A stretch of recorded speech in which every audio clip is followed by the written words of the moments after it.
இறைவனே, உன்னையே நாங்கள் வணங்குகிறோம். உன்னிடமே நாங்கள் உதவியும் தேடுகிறோம்.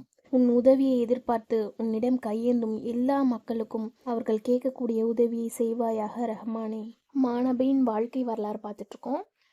சிறப்புமிகு ஒப்பந்தம். வெளியூர் வாசிகளாக இருந்தாலும் சரி, மக்கா வாசிகளாக இருந்தாலும் சரி, அவங்களுக்கு ஏதாச்சும் ஒரு அநியாயம் நடந்துச்சுன்னா நம்ம எல்லாருமே ஒன்று கூடி நீதி வாங்கி கொடுக்கணும் அப்படின்னு ஒப்பந்தம் செஞ்சுருக்காங்க. அந்த ஒப்பந்தத்தில் நபி ஸல்லல்லாஹு அலைஹி வஸல்லம் அவங்களும் கலந்துக்கிட்டாங்க. நபி ஸல்லல்லாஹு அலைஹி வஸல்லம்க்கு நபித்துவம் கிடைத்ததுக்கு அப்புறம் இதை பற்றி கேட்கப்பட்டது. அப்போ நபி ஸல்லல்லாஹு அலைஹி வஸல்லம் என்ன சொன்னாங்கன்னா, எனக்கு செந்நிற ஒட்டகைகள் கிடைப்பதை விட அந்த ஒப்பந்தத்தில் கலந்து கொண்டது மிகவும் சந்தோஷமா இருந்துச்சு. இஸ்லாமின் வருகைக்கு பிறகும் எனக்கு இதே போன்று ஒரு ஒப்பந்தம் கிடைச்சிச்சுன்னா நான் இன்ஷா அல்லாஹ் அதில் ஒப்புக்கொள்வேன் அப்படின்னு சொல்லியிருக்காங்க இப்னு ஹிஷாம். நபி ஸல்லல்லாஹு அலைஹி வஸல்லம் அவங்க உழைக்கும் காலம் அதை பற்றி பார்க்கலாம். நபி ஸல்லல்லாஹு அலைஹி வஸல்லம் வாலிபத்தின் ஆரம்ப காலத்தில் எந்த தொழிலும் செய்யலை.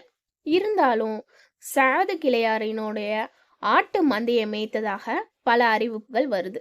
அதே போல மக்காவாசிகளுடைய ஆடுகளையும் மேய்த்து அதற்கு கூலியா சில தானியங்களையும் பெற்று வந்தாங்க அப்படின்னு சஹீஹுல் புகாரியில் வருது.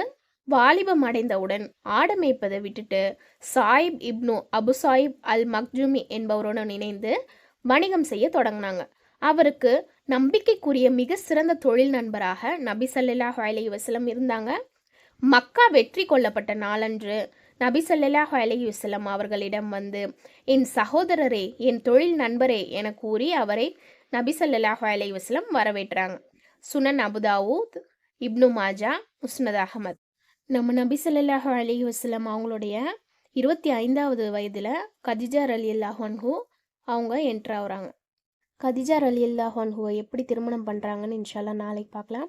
வாஹிர் தவனா அனில் அல்ஹம்துலில்லாஹி ரபில் ஆலமீன்.